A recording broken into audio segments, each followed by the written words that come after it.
हम लोगों ने क्लास 6 में पढ़ा था कि फूड जो है, खाना एसेंशियल है, बहुत ज़्यादा ज़रूरी है हर लिविंग ऑर्गेनिज्म के लिए। लिविंग ऑर्गेनिज्म होते हैं ऐसे, हम इंसान लिविंग ऑर्गेनिज्म है, जानवर हो गए, प्लांट्स हो गए, ये सारे लिविंग ऑर्गेनिजम्स हैं।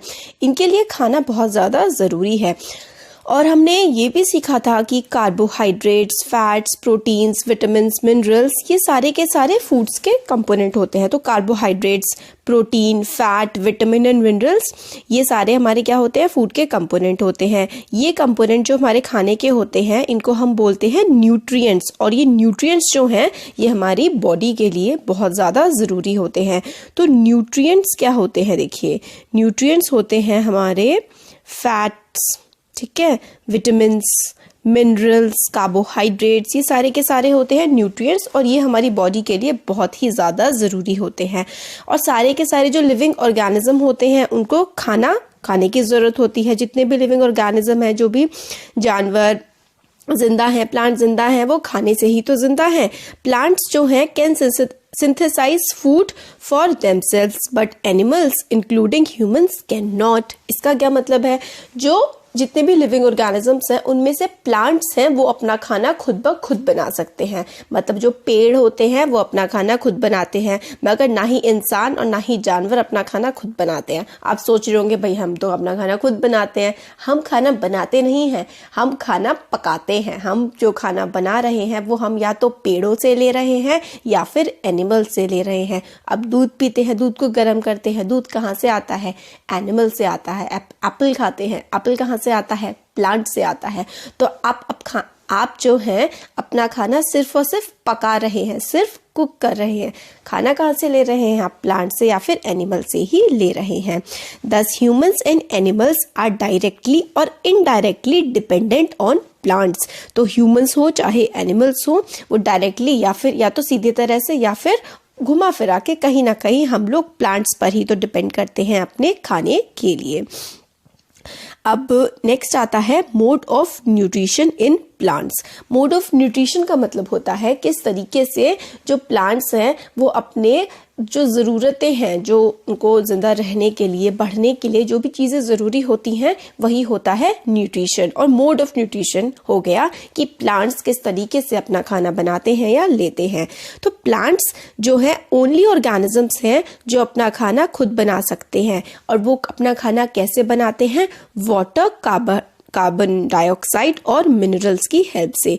तो वाटर हो गया, ठीक है, कार्बन डाइऑक्साइड को हम CO2 बोल सकते हैं, और मिनरल्स, और in presence of sunlight. Sunlight की भी बहुत ज़्यादा ज़रूरत होती है प्लांट्स को अपना खाना बनाने के लिए, ठीक है। और ये सारे के सारे रॉ मटेरियल्स का मतलब होता है जो, जैसे कि आपको कोई चीज़ बनानी है, उससे पहले आपको जो चीज़ों की ज़रूरत पड़ेगी वो आपके रॉ मटेरियल्स होंगे। तो water, carbon dioxide, minerals, sunlight, ये सारे के सारे रॉ मटेरियल्स होते हैं प्लांट्स के लिए। Nutrients enable living organism to build their bodies, to grow, to repair damaged parts of the bodies and provide energy to carry out life process। तो nutrition, ये जो न्यूट्रिशन होता है जो हम लोग को खाने से मिलता है, इससे क्या होता है, हमारी बॉडी ग्रो करती है। अगर हमें चोट लग जाए, हमारे सेल्स डैमेज हो जाए, तो उसको रिपेयर करने के लिए और हमारी बॉडी को एनर्जी प्रोवाइड करने का काम जो है ये न्यूट्रिएंट्स करते हैं। तो क्या न्यूट्रिशन हो गया, nutrition is the mode of taking food by organism. Nutrition क्या होता है, जिस तरीके से कोई ऑर्गेनिज्म खाना खाता है, and its utilization by the body. तो न्यूट्रिशन क्या हो गया, mode of taking food by organism. Nutrition हो गया mode of taking food by organisms and its utilization by the body. मतलब खाना बॉडी में गया और बॉडी ने यूटिलाइज कर लिया, ये न्यूट्रिशन होता है। Mode of nutrition in which organisms make food themselves from simple substance are called autotrophs. तो देखिए, तो जो जानवर अपना खाना खुद बनाते हैं, मोड ऑफ ऐसा न्यूट्रिशन का मोड जिसमें खाना ऑर्गेनिज्म, जो भी ऑर्गेनिज्म है वो अपना खाना खुद बना रहा है सिंपल सब्सटेंसेस से, जैसे कि कार्बन डाइऑक्साइड, मिनरल्स, वाटर, इसकी हेल्प से जो अपना खाना खुद बना रहे हैं उनको हम ऑटोट्रॉफ बोलते हैं। ऑटो का मतलब होता है सेल्फ, खुद, और ट्रोफ्स का मतलब होता है नरिशमेंट, ठीक है। तो ऑटोट्रॉफ्स का मतलब हुआ जो खुद ही अपना नरिशमेंट ले रहे हैं, अपना खाना खुद ही बना रहे हैं, वो होते हैं ऑटोट्रॉप्स। ठीक है, देयरफॉर प्लांट्स जो हैं वो ऑटोट्रॉप्स हो गए। कैसे प्लांट्स ऑटोट्रॉप्स हो गए? क्योंकि वो अपना खाना खुद बना रहे हैं। Animals and most other organisms take in food prepared by plant, और एनिमल्स हो गए और बाकी सारे जो जानवर हैं वो जो अपना खाना कैसे लेते हैं, खुद तो बनाते नहीं है, वो प्लांट से ही लेते हैं, और इनको हम हेटेरोट्रॉप कहते हैं। हेटेरो का मतलब होता है अदर या फिर दूसरा। तो ह्यूमन बीइंग्स, एनिमल्स क्या होते हैं? हेटेरोट्रॉफ्स होते हैं। और प्लांट्स क्या होते हैं? प्लांट्स हमारे ऑटोट्रॉफ्स होते हैं।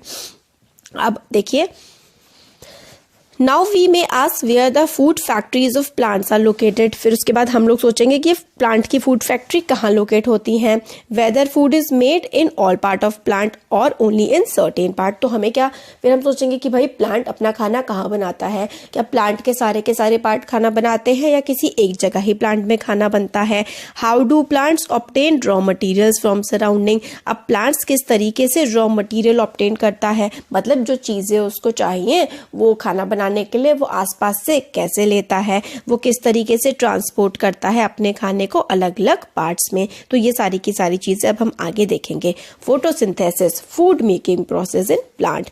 तो जो खाना बनाने का प्रोसेस होता है प्लांट में, प्लांट जिस तरीके से अपना खाना बनाता है उस पूरे के पूरे प्रोसेस को हम लोग क्या बोलते हैं? फोटोसिंथेसिस बोलते हैं। तो process of making food by plant is known as photosynthesis. Plant जिस तरीके से अपना खाना बनाता है, जिस प्रोसेस से प्लांट अपना खाना बनाता है, उस प्रोसेस को हम फोटोसिंथेसिस बोलते हैं। लीव्स जो होती हैं are the food factories of plant. तो खाना बनाने की फैक्ट्री कहाँ होती है प्लांट में? लीव्स में। खाना प्लांट में बनता है लीव्स में। Leaves are the food factories of the plant. Food factory का मतलब हो गया जहाँ पर खाना बन रहा है। देयरफॉर जितने भी रॉ मटेरियल्स हैं उनको कहाँ पहुँचना पड़ेगा? उनको तो लीफ के पास पहुँचना पड़ेगा, क्योंकि प्लांट खाना तो लीफ में बनाते हैं। वाटर मिनरल्स जो कि सॉइल में प्रेजेंट होते हैं उनको कौन एब्जॉर्ब करता है? उनको रूट्स एब्जॉर्ब करती हैं और लीव्स तक पहुंचा देती हैं। तो देखिए रूट्स हो गई प्लांट की, ये जमीन के नीचे होती है, तो जमीन में से वाटर हो गया, मिनरल्स हो गया, ये इसमें से लेती हैं और प्लांट के पत्तियों तक पूरा का पूरा पहुंचा देती हैं। ठीक है, और carbon dioxide from air is taken in through the tiny pores present on the surface of the leaves. Leaves जो होती है ना उनके सरफेस पर छोटे छोटे से टाइनी पोर मतलब होता है छेद, छोटे छोटे से छेद प्रेजेंट होते हैं, वो हवा में से कार्बन डाइऑक्साइड को ले लेती हैं। These pores are surrounded by guard cell, such pores are called stomata. तो लीफ पर छोटे छोटे से पोर्स प्रेजेंट होते हैं, उन छोटे छोटे से पोर्स को हम लोग क्या बोलते हैं? हम उन पोर्स को बोलते हैं स्टोमेटा। ठीक है, और इन पोर्स को सराउंड करते हैं, इन पोर्स के बाहर इनको प्रोटेक्ट करने के लिए गार्ड सेल्स प्रेजेंट होते हैं। ठीक है, अब देखिए ये वाला हम बॉक्स देख लेते हैं। सेल, सेल क्या होता है भाई?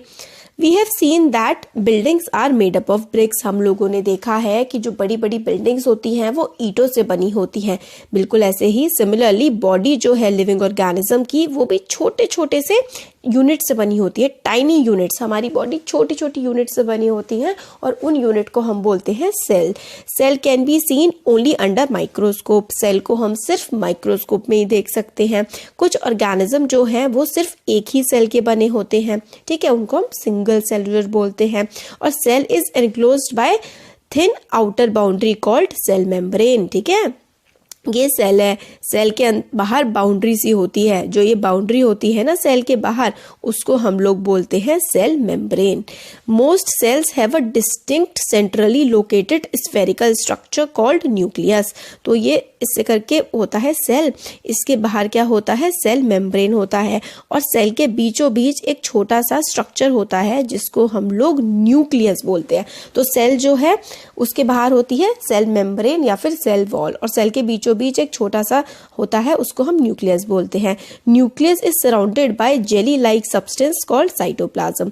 न्यूक्लियस जो है उसके बाहर जेल जैसा सब्सटेंस होता है, जेली जैसा सब्सटेंस होता है न्यूक्लियस के बाहर, उसको हम लोग साइटोप्लाज्म बोलते हैं। न्यूक्लियस के बाहर जो है जेल जैसा सब्सटेंस होता है उसको हम लोग साइटोप्लाज्म बोलते हैं।